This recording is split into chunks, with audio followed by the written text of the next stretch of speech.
ये वीडियो सदका जारिया समझकर सेंड करें।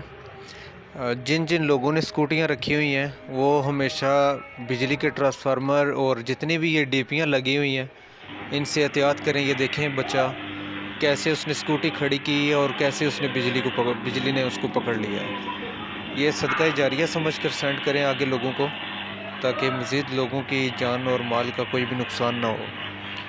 तो देखें कैसे बच्चा वो बेचारा जल रहा है वो बिजली से। अल्लाह माफ़ करे, अल्लाह हर किसी की हिफाजत करे।